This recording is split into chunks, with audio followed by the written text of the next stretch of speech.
This is a deep dive video into one of my signature designs. The second pair of these are in Brighton Museum as part of the permanent Renegades fashion exhibition there. So why are these a signature design?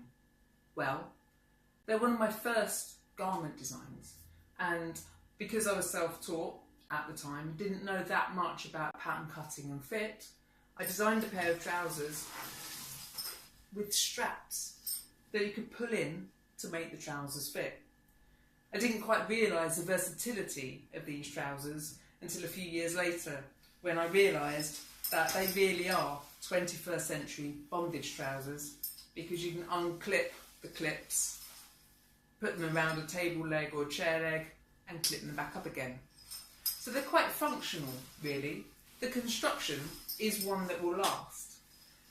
Around the zip, which is a head-to-head crotch zip that goes all the way around, opens all the way up.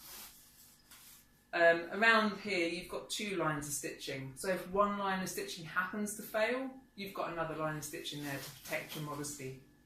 These zips are also YKK zips, which have an auto lock, but I must confess that you do need to get them into a good position, because if you stride a little bit too hard, they can open up. But for some people that might be a bonus. When it comes to the rest of the construction, you can see that they're fully lined with a gorgeous red satin acetate. And obviously we use the correct bobbin colour on the bobbin. Here you've got a lower leg extension, so that they don't only adjust around the width of the leg, the length of the leg can be modified.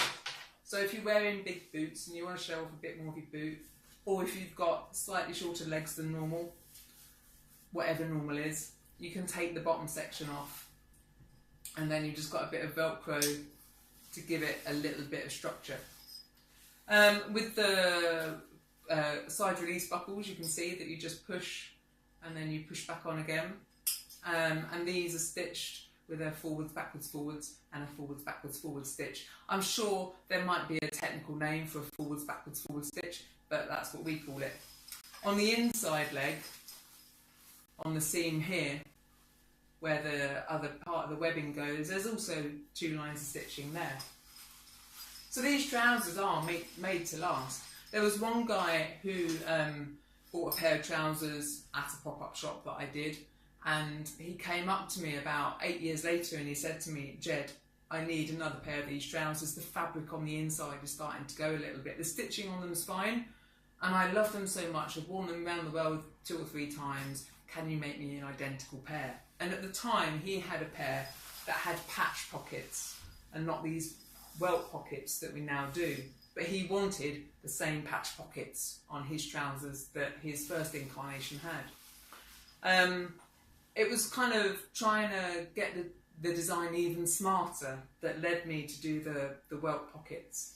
And these pockets are really, really beautiful. They've got a bias cut on the pinstripe here. And then on the inside, I can't pull the pocket bag out because part of it is caught slightly underneath that. But that's to its advantage, because it means that you're not going to pull the pocket bag out when you take your hand out of your pocket. But when we sew the welt pockets, there's an area that's interfaced to give it a little bit more structure. And also when we sew around the pocket bag, you've got a small stitch and a layer of 4-thread overlocking. So that means that when you do put things in your pocket, it's less likely that you'll end up with a hole in your pocket bag, because as these trousers are lined, you don't want to have things going through the pinstripe of your pocket bag and down into the lining, because it's going to be really quite difficult to fish what's ever between the top fabric and the lining. It's going to be quite difficult to fish that out. So we make sure that the pocket bag itself is quite strong. What else can I tell you about these trousers? They will last for years. As I said, that guy, 8 years later, you know, the fabric was starting to go, he wanted another pair of trousers. And you think about the price of a pair of these bad boys. These ones, in particular, are £205. That's mainly because the metal buckles are quite expensive bits to buy, and there's 22 of them per pair of trousers. We can do them with black plastic buckles, but I hope you agree that the metal buckles just makes them pop a bit. When it comes to the style and the fit of these trousers, the medium go from about a 28-inch waist up to a 36-inch waist. So any size in between, they should fit, because they do adjust around the waist, around the hips, around the seat and the thighs and the calves. So if you've got big quads because you're a weightlifter or a rugby player, then these trousers, you can just adjust the fit at all these points are down the leg. If you eat a big dinner, you can just let your trousers out. You shrink a little bit afterwards, you just pull them back in. So they really are very versatile trousers.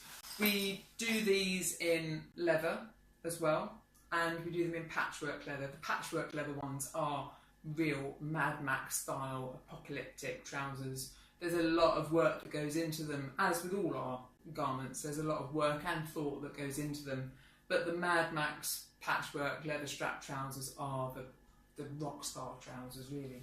Talking of rock stars, there are a few rock stars that own a pair of the Jed Phoenix strap trousers. Gary Newman's got a couple of pairs, and Wayne Hussey from The Mission, he's got a pair. Adam from Lab 4 had a pair as well. So you can be a complete and utter rock star rocking these trousers. I love them. I think they're really iconic, and it's a happy accident how I designed them as well. So that's one of the deep dives into a product.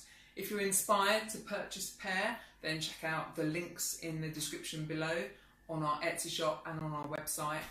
And yeah, I'll see you in the next deep dive.